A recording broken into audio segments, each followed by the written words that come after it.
참 못 말리는 관계. 한국 오빠와 라오스 소녀. 어디를 가더라도 관계가 형성되기 마련인데 참 이런 관계가 기다릴 줄은 몰랐죠. 오빠라는 호칭은 동남아 어느 나라를 가더라도 대충 알고 참 여러 군데서 다용도로 쓰이는 말인데 오빠의 촌수나 참 뜻을 안다기보다는 한국 남자는 무조건 오빠라고 하는데 이 라오스도 크게 다르지 않습니다. 아빠와 오빠의 차이, 삼촌과 오빠의 차이, 이런 촌수를 명확하게 알고 오빠라고 부르는 게 아니라 한국 남자는 늙거나 젊거나 무조건 오빠라고 부르지요. 모두게 열악한 이 나라에서도 역시 그 오빠의 인기가 어지간히 열광적인데 시골 말이라고 크게 다르지 않습니다. 한국의 오빠 왜 그렇게 인기일까? 그걸 찬찬히 짚어보면 일단 잘생겼죠. 더 환장하는 건 옷을 깔끔하게 잘 입는다는 거. 가끔은 짝발막한 키에 아랫배 볼록 나온 아재가 반바지에 슬리퍼를 질질 끄고 나오기도 하지만 그건 일단 오빠 부대에서 열애시키고, 장점만 보자면 얼굴이 뽀얗지요. 머리가 비상하고 아는 거 많고 매너는 그야말로 죽이죠. 이런 거 다 제치고 가장 매력적으로 다가오는 그야말로 깜빡 죽이는 건 돈을 펑펑 잘 쓴다는 거. 말하자면 똥기말. 기부를 뜻하는 일본말 기마이 앞에 똥을 붙여서 똥기마이라고 잔뜩 부풀린 허세를 말하는데 아무래도 오빠의 인기를 부추기는 선호도로는 이 똥기마이가 최고겠죠. 또 다른 한 가지는 우리는 느끼지 못하지만 키가 작달막한 동남아 사람들은 오빠의 키가 크다는 거, 그것도 선망의 대상이 되기도 하던데 이 라오스 여자들은 결혼할 적에 남자의 조건 중에서 키가 165 정도는 되어야 한다는데 한국 남자 중에서 키 165가 되지 않는 사람은 찾기가 힘들 정도지요. 어떤 처자하고 이야기를 하다가 결혼 조건으로 키가 165 이상이라는 그 이야기를 듣고 보니 동남아 사람들 작다만한 키가 한국 오빠를 선망할 수도 있겠구나, 그런 생각을 했는데, 다른 데 가면 오빠라는 호칭의 뜻을 대충 알고 어린 처자들만 오빠라고 부르는데 무슨 촌수가 개촌수인지 이 촌동네는 서슴없이 오빠라고 부르는 사내가 있는데, 라오스 내 여자친구의 남편, 여친의 남편이라는 소리에 깜짝 놀라시겠지만 이건 아무리 계산해도 촌수가 성립되지 않는데, 여자친구의 남편이 오빠라고 하니까 내가 뭐라고 불러야 할지 좀 헷갈리기도 하던데, 내 여친이 31살짜리 옆집 새댁이 오빠라고 부르니까 덩달아 남편도 오빠라고 부르는 바람에 이 라오스 시골 마을에 들어와서 완전히 동네 오빠가 돼버렸는데, 한국 오빠들이 하도 잘 나가는 바람에 오빠라는 말을 붙이면 한국 오빠처럼 대박이 나는 줄 알고 들으면 상업적으로 이용하기도 하지요. 동남아 어느 나라를 가더라도 OPPA, 오빠라는 간판을 단 술집이나 비어바는 쉽게 볼 수가 있을 만큼 유명한 한국의 오빠인데, 버변양 오빠, 버등팬 후왕, 괜찮아 오빠 걱정하지 마. 옆집 새댁이 느닷없이 한 말인데 이게 무슨 말인가? 왜 이 말을 했느냐 하면 걱정을 하고 있었죠. 이 동네를 떠나지는 못하고 바로 부근으로 이사를 하기로 했는데 이삿짐 중에서 가장 큰 게 원두막이었죠. 다른 건 혼자서 할 수가 있는데 저 원두막을 또 어떻게 옮길 것인가? 시내에 살면서 이곳으로 이사 올 적에는 한국에서 나온 1톤 봉고차로 비싼 값에 옮겼는데 이런 시골 마을에 그런 화물차로 영업하는 사람도 없고 시내에 있는 화물차를 비싼 값에 불러야 하나? 불과 거리가 500-600m 정도 떨어진 지척인데 시내에서 화물차를 불러와야 하나?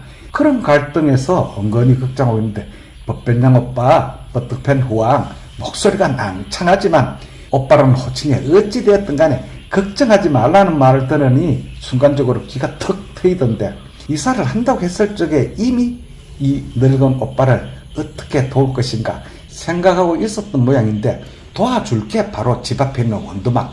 한국에서야 이런 원두막을 장만하더라도 여름 한철밖에 쓰지 못하지만 이 더운 나라에서는 1년 내내 쓸 수가 있고, 또 하도 이뻐서 뒷생각 없이 하나 장만했는데 이게 이사를 할 때마다 보통 번거로운 게 아닌 참말로 애물단지로 전락했는데, 그걸 화물차를 부르지 않고 농사용 콤바인을 싣고 다니는 트레라를 트랙터에 연결해서 옮겨주겠다는데, 그까지 똑바르는 개촌수 호칭이 뭐 그리 대수겠습니까? 농사용 콤바인 처리라 생각하지도 못했는데 가만히 살펴보니 최고의 방법이죠. 그래, 걱정 안 하도록 실험 삼아 해보자. 말 떨어지기가 무섭게 바로 길 건너에 이웃집 앞에 서성거리는 아랫배가 볼록 나온 아재들 서너 부르더니 예행 연습도 없이 번쩍 들어서 덜컥 싣고 옮겨주는데 소요된 시간은 거의 20분 남짓. 아이고 수고했다고 한국 오빠답게 20만 개, 하나로 15,000원이 채 안 되지요. 맥주 사마시라고 쾌척, 이건 똥기마이가 아니라 쾌척을 했는데 캔 맥주를 한 보따리 사와서 아재들에게 돌리고 거스름 돈이라며 5만 개 남겨주던데 오빠라면 어디서든 이렇게 잘 통하는데 애석하게도 원두막을 옮겼지만 그건 이 욕쟁이의 전유물이 아니라 이 동네 꼬마가씨들의 차지가 되어버렸는데 첫날은 서먹서먹한 듯 하더니 그 다음 날부터 저거 엄마들한테 듣고 왔겠지만 고마 오빠라고 부르는데 하도 기가 차서 너 몇 살이고 짜우 아니우 짝비래오 그렇게 물었더니 커이 씨삐 오빠 아니우 짝비래오 나는 10살이다 오빠는 몇 살이고 그렇게 대묻던데 이렇게 나오면 그까진 나이 뭐 자랑이라고 다 보여주겠어요.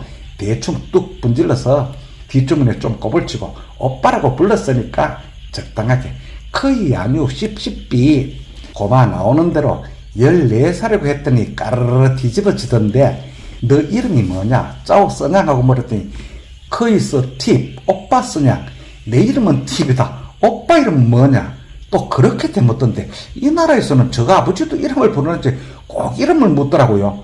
그렇더라도 어쩌겠노 묻는데 안 가르쳐 줄 수도 없고 커이 써 할배 내 이름은 할배다.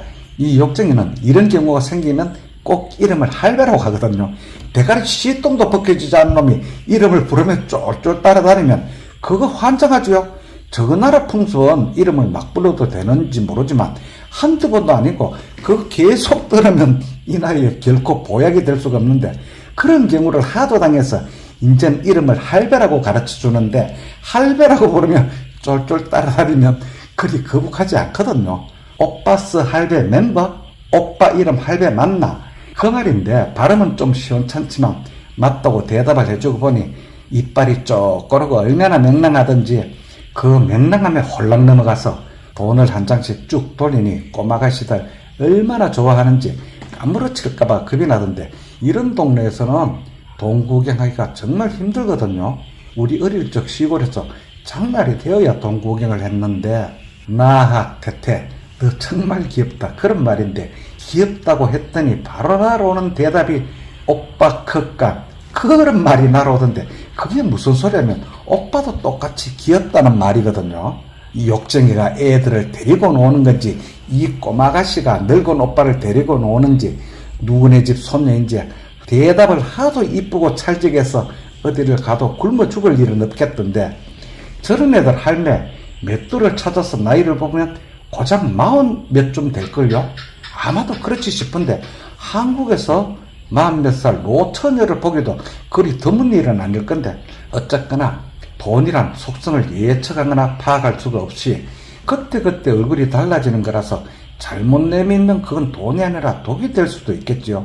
값싼 동정이나 구걸이라고 상대가 여기면 내민 돈은 독이 될 수도 있는데 꼬마가씨들이 좋아하기는 하지만 내밀기 낯이 간지러운 지경에 며칠 전부터 아주 좋은 방법을 찾아냈죠.